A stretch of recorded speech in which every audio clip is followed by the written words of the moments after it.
My name's Michael. When life gives you lemons, you make lemonade. When life gives you pine trees, what do? Well, shortly I'm going to be starting work on the roof to refurbish the old roof, which has had some work done to it over the past, I don't know, 20, 30 years, but not much. And the whole roof needs replacing because in fact the tiles aren't really, the battens aren't being held onto the rafters anymore. It's literally just the weight of the tiles that's kind of keeping the roof in place. And there are lots of leaks in the roof, so it wasn't a question of patching in here and there. It's a question of taking all the tiles off, replacing the rafters that need replacing all the batten and retiling, hopefully using as many of the old tiles that are there as possible. There is a lot of damage to probably about 25% of the tiles, so they won't be able to be used. But because the barn, which is also part of my property, has the same type of tiles, I'll be able to utilise those to finish the roof in the house, which is the most important.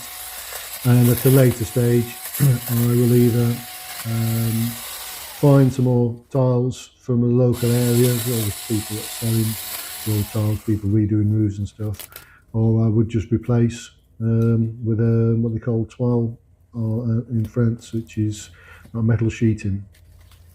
So as I said, life gives you lemons, you make lemonade.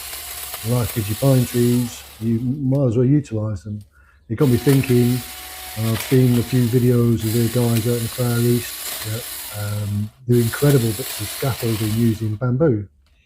And I thought, well look, I've got masses of pine trees. Pines tend to grow fairly straight, and because there's a lot of moisture within the pine trees, they tend to be quite strong as well.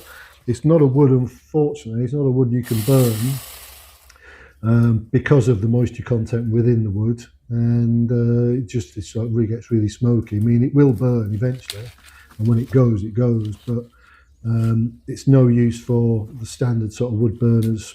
And then you think, well, what else can I do? And I've got the idea of possibly making some ornate trellis. So if you're watching what I'm doing here, I'm sort of taking off the foliage.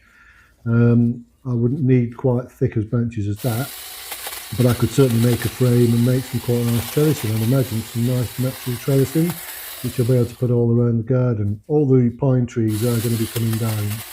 There'll be some people out there that are not in shock and horror about that, but the problem is, I don't think they're indigenous to France, pine trees, and the ones that are by the house are growing really very, very close to the house. They cast a lot of shadow onto the house, and invariably the roots are going to create problems in the future, if not currently. So they've got to come down, they've got to be cut down, and in the meantime, because I'm waiting for Enedis, who are the sort of engineers that work on the electrical services here. They've got a team that specialise in going round, cutting branches and stuff down to free cables, because at the moment at the front of the house there's some cables that run in from the main pole outside through to other properties. And it's not just my pine trees that are causing problems with the cables, there's actually trees further down, so we'd have to do quite a bit of extensive work to cut those branches down, and normally they cut down to about 2 meters below the cables, which would then make it much easier for me to actually fell the trees, because obviously you're not going to have the problem of possibly catching the electric cables and downing them and everything that would transpire with that. So I've got lots of pine trees, I've got lots of branches, I've got a little funky tool that I got from Amazon, a little mini chainsaw. Ideally, people have said I should be wearing goggles and all the rest of it, but I am 61 and I've been back and back with power tools for longer than I think.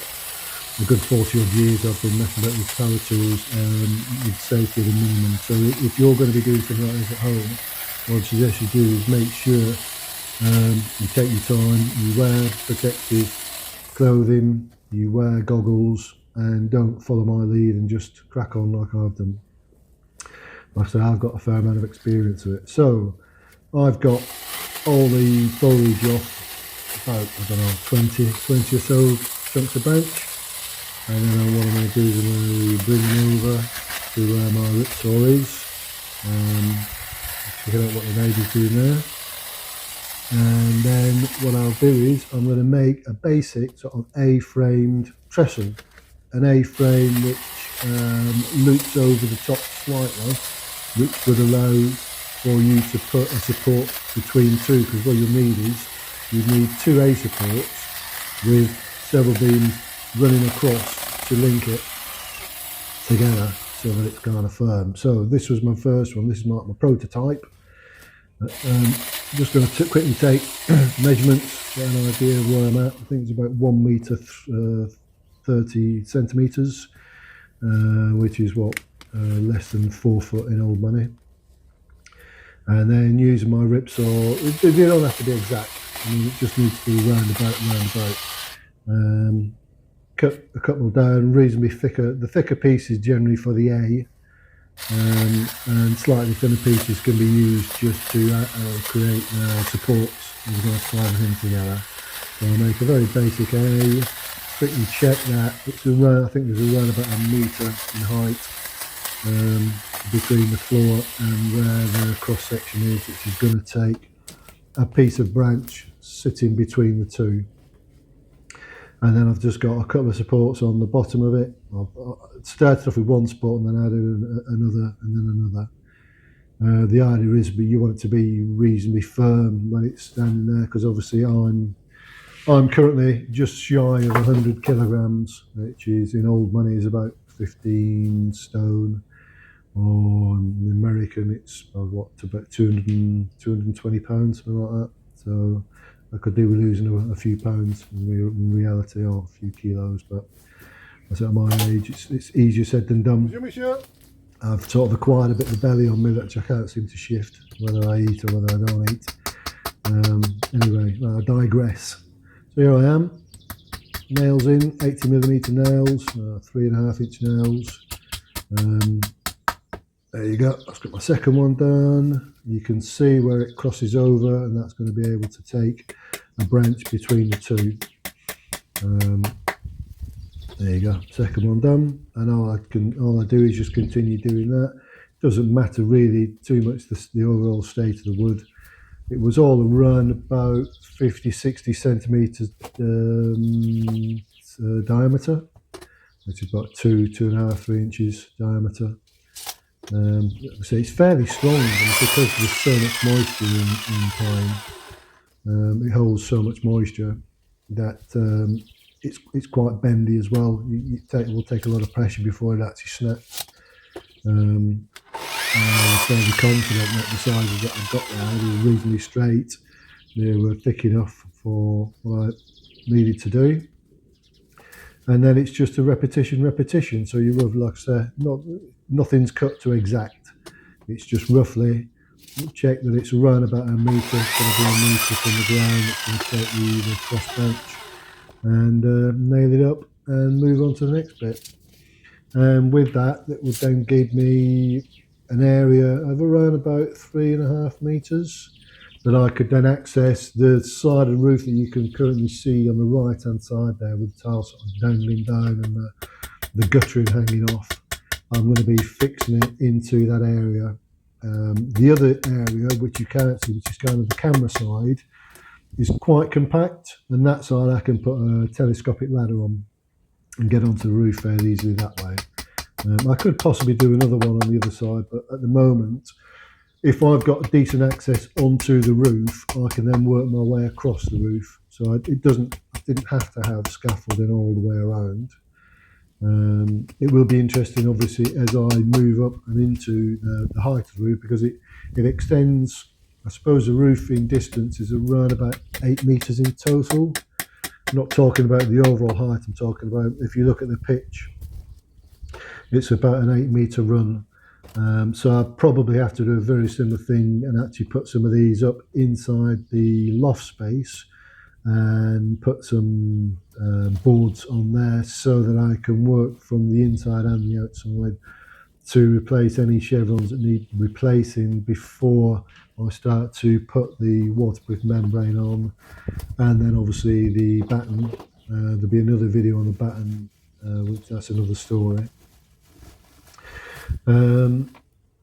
It was when I ordered the timbers, which you'll see in another video.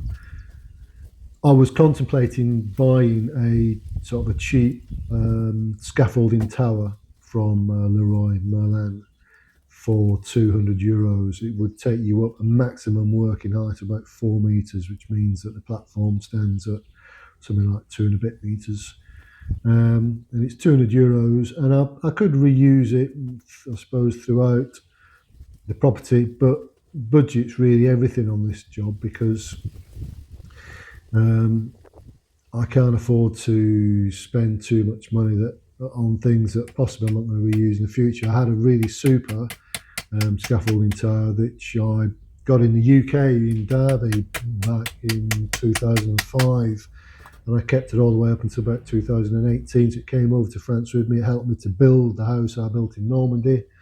It was a superb bit of kit. It only cost me 50 quid. We were clearing a site, and I got on really well with the site manager, and he'd said to me, "Look, all the hiring stuff has gone back to the hirers, and we seem to be left with a scaffold tower. Is it something that would interest you?" And I said, "Yeah, absolutely. What do you want for it?" He went, "Oh, no." He said, "You can take it." And I said, "I can't take it sort of free." So I gave him 50 quid, and he was chuffed, and I was chuffed. And it's something, my God, the amount of jobs we ever did. I mean, I was a landscaper in London, but we often did extensions of stuff for people, for clients that we worked for, and it was a great bit of kit. So I ended up selling it in 2018 when I thought my sort of major building days were over. Little did I know. And plus, to be honest, I've only got a small car now, and the car hasn't even got a tow bar on it. So that excludes buying a trailer and using that for transporting stuff. And that's another thing. Is it do I want to then put on a tow bar in France? The tow bar itself for the Ford that I've got is around about €350. They're then going to charge you around about €450 to fit it, and then a second-hand trailer. I think it will only pull about 500 kilograms, which is about half a ton maximum. So I don't want to knacker the car. But a second-hand trailer is going to set you back, what, €500 maybe. I know you can sell it on afterwards and all the rest of it, but at the moment it's an expense I don't really need. So like I said, even if I'd had the tower, it would have been very difficult to get it from Normandy to here. So here I am, cracking on. The first trellis is taking shape.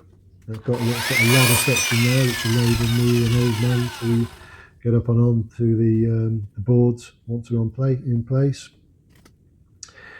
Adding a few more cross sections just to try and firm it up a little bit, but it's already not too bad. It's already not moving too much, and it saved me €200. I already had my rip saw. I already had a load of nails, 80mm nails, 70mm nails, sufficient to take that. I might have put a few screws in as well, but things like that I've kept over the years anyway. So other than my time, and my time isn't costing me anything, because at my age, nothing's too pressing for me. I can crack on, and it's something I quite kind of enjoyed doing. It was a fun thing to do, but also it's very, very practical. It's something I'm going to be able to use throughout the house. I could probably make a larger one for when I start the barn, and here it is, voila, in place. The old boards that were there's two boards that came off one of the old wardrobes that I had in the house, and then there's the old worktop which is underneath. There's two bits of worktop. There's one worktop which is sort of ply, which is slightly stronger, but it has got the cutout for what was the sink. So obviously it had a big hole there, and then I just put another worktop on top of that to take my considerable weight.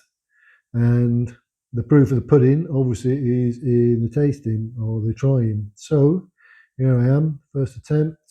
Old man gets on the boards.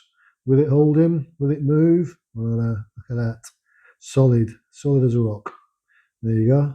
Plenty of sunshine, plain sunshine. Um, nice and solid. I can access the lower parts of the ivy, just to show how strong I am. Just ripped a bit of ivy off there. And once I've taken off that first couple of 60 centimeters of tiles, I can then step onto the roof and then work my way across. So there you have it. What do you think? Was it a great idea? Was it as good as the lemonade making of lemons, or better? I think it's a very useful bit of kit I've made for myself. It hasn't cost me anything. The pine trees are coming down anyway. I will be making other stuff for the pine trees or the branches, and I'll be putting on YouTube, working out whatever ideas we can make. If you've got any suggestions, what you think we could be used for, by all means, drop me a line, send me a message. Always love hearing from you. This is around about the end of the video. I'm going to demount, all safe and sound. Thanks for watching. I hope you continue to follow me on my adventure, and I'll see you soon.